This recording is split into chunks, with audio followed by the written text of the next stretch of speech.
राजधानी रांची के इस वक्त जयपाल सिंह स्टेडियम में हूँ और जिस तरह से लगातार जो है छात्र लोगों का आंदोलन चल रहा है। लगातार एक तरफ जो है एक छात्र इधर के भूख हड़ताल पर है और दूसरी तरफ है देवेंद्र नाथ भी भूख हड़ताल पर है। कहा जा रहा है कि कहीं न कहीं उनका तबीयत जो है लगातार जो है बिगड़ रही है। हमारे साथ एक छात्र है, आंदोलन पर है और भूख हड़ताल पर है। तेज बारिश हो रही है रांची में, उसके तहत जो है भीग के भी सरकार को मनाने की कोशिश कर रहे हैं। हमारे साथ उन्हीं से जुड़ते हैं, उन्हीं से जानने की कोशिश।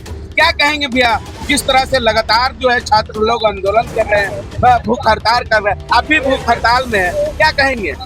देखिए, यह हमारा छात्र आंदोलन है और सभी छात्र अपने अपने तरीके से लड़ाई लड़ रहे हैं और जेपीएससी और जेएसएससी में धांधली हुई है। ये सीआईडी के जांच में भी पता चला है और पकड़े गए जो भी आरोपी हैं वो अभी जेल में भी हैं, हिरासत में हैं, उनसे पूछताछ चल रही है। लेकिन ये उनकी बर्खास्तगी नहीं हुई है, वो सिर्फ हिरासत में लिए गए, उनसे पूछताछ जारी है लेकिन अभी तक बर्खास्त नहीं किया गया है। और मेरा पर्सनल जो मामला है वो उद्योग विभाग का हस्तकरघा रेशम और हस्तशिल्प निदेशालय का है, जिसमें जो रेशम जो होता है उसमें कीट पालन के लिए कीट पालक की नियुक्ति का ये था मामला है। नियुक्ति के लिए कीट पालक के पद के लिए न्यूनतम योग्यता जो रखा गया था वो मैट्रिक के बाद 1 वर्षीय सर्टिफिकेट कोर्स झारखंड रेशम तकनीकी विकास संस्थान चाईबासा में संचालित किया जाता है।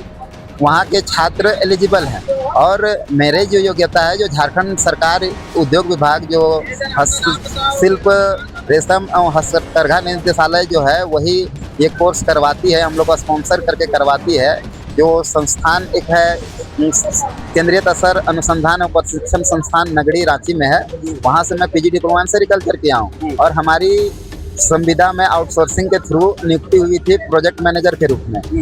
और मेरा जो नियुक्ति हुआ झारखंड रेशम तकनीकी विकास संस्थान चाईबासा में हुआ और वहाँ हम सेरिकल्चर पढ़ाते थे।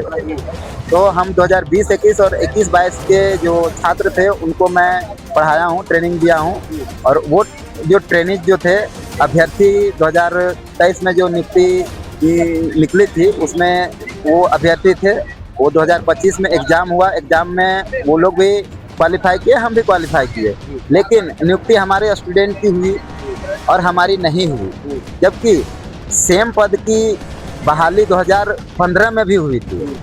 उसमें जो सेरिकल्चर से रिलेटेड जितने भी सब्जेक्ट होते हैं, मतलब जितने भी कोर्स होते हैं, जैसे सर्टिफिकेट कोर्स होता है, ठीक ना, और वोकेशनल कोर्स होता है, आपका डिप्लोमा होता है, ग्रेजुएशन होता है, बीएससी सेरिकल्चर जो होता है उसको भी लिया गया है, पीजी डिप्लोमा इन सेरिकल्चर उसको भी लिया गया है और वो नियुक्त हुए हैं और वहाँ पर फैकल्टी है। और उस समय क्या हुआ था, मात्र 12 ही क्वालिफाई किए थे, 12 कीट पालक में क्वालिफाई किए थे और 5 जो है असिस्टेंट सुपरिटेंडेंट में क्वालिफाई किए थे। तो असिस्टेंट सुपरिटेंडेंट में जो क्वालिफाई किए थे वो अभी विभाग में पदाधिकारी हैं, पायलट प्रोजेक्ट ऑफिसर्स हैं, ठीक ना। वो अपना प्रमोशन के लिए, एडी बनने के लिए, असिस्टेंट डायरेक्टर बनने के लिए हाथ पांव चारों तरफ मार रहे हैं कि जल्द से जल्द हम लोग का प्रमोशन हो जाए, क्योंकि 4-4 साल में प्रमोशन होता है। उन लोग का अभी 2015 में नियुक्ति हुई तो 10 साल लगभग हो गया है। तो एक प्रमोशन उन लोग असिस्टेंट सुपरिटेंडेंट में बहाली हुए थे, परियोजना पायलट प्रोजेक्ट ऑफिसर बन के अभी उन लोग हैं और वो अगली प्रोन्नति के लिए उन लोग इधर उधर हाथ पैर मार रहे हैं। और उन लोग नहीं चाहते हैं कि हमारा इक्विवेलेंट कोई भी प्रतियोगी और ये जो अभ्यर्थी इसमें घुसे, क्योंकि उनका वर्चस्व जो है ना ख़त्म हो जाएगा हमारे आने से। क्योंकि हम लोग डिपार्टमेंट में कार्य करते हैं तो जानते हैं कि कहाँ कहाँ वो लोग खेला करते हैं, कहाँ कहाँ धांधली करते हैं, कहाँ कहाँ भ्रष्टाचार करते हैं, ये सब कुछ हम लोग को मालूम है। क्योंकि हम सेंट्रल गवर्नमेंट का भी इंस्टीट्यूट में कार्य किए हैं और स्टेट गवर्नमेंट का भी इंस्टीट्यूट में काम किए हैं और मैं विभिन्न परियोजनाओं में मैं काम किया हूँ।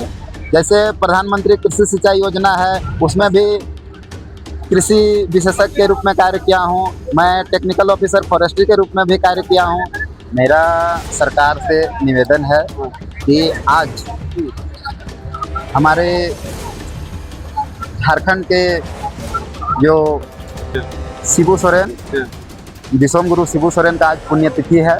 पुण्यतिथि में हम शिबू सोरेन के पुत्र जो हमारे राज्य के मुख्यमंत्री हैं, उनसे निवेदन है कि उनकी पुण्यतिथि पर आप एक पुण्य काम कर दीजिए कि जो भी एसएससी जेपीएससी में धांधली हुआ है, तो कम से कम पीटी एग्ज़ाम जो हुआ है उसमें धांधली पकड़ी गई तो उसको रद्द करें, और एसएससी सीजीएल में भी जो धांधली हुआ है उसको भी रद्द करके फिर से एग्ज़ाम ले, तभी उनकी सरकार बच सकती है। नहीं तो अगले चुनाव में तो नहीं ही आएंगे, और अगर सीबीआई जांच हुई पकड़े जाएंगे, अधिकारी भी जाएंगे और इनकी सरकार भी जाएगी, ये तो लगभग तय है।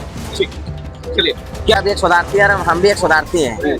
जब रिक्रूटमेंट आती है तो रिक्रूटमेंट का जो मिनिमम क्वालिफिकेशन था, उस क्वालिफिकेशन के अकॉर्डिंग इन्होंने फॉर्म भरा, इन्होंने परीक्षा को पास किया, डॉक्यूमेंट वेरिफिकेशन हुआ, लेकिन रिजल्ट के समय इनको रोक दिया गया।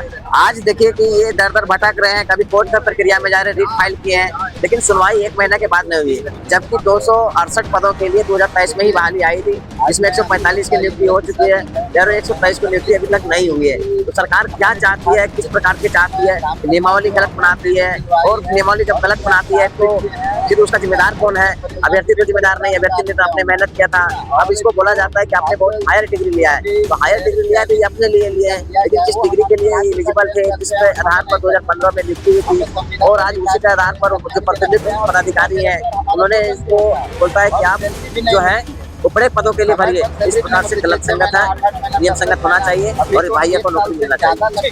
अब देखना होगा कि जिस तरह से छात्र लोग जो है भीड़ के आंदोलन कर रहे हैं, उस तरह से अब छात्र लोगों का जो मांग है वो पूरी होती है या नहीं, या ऐसे ही छात्र लोग जो है आंदोलन करते रहेंगे।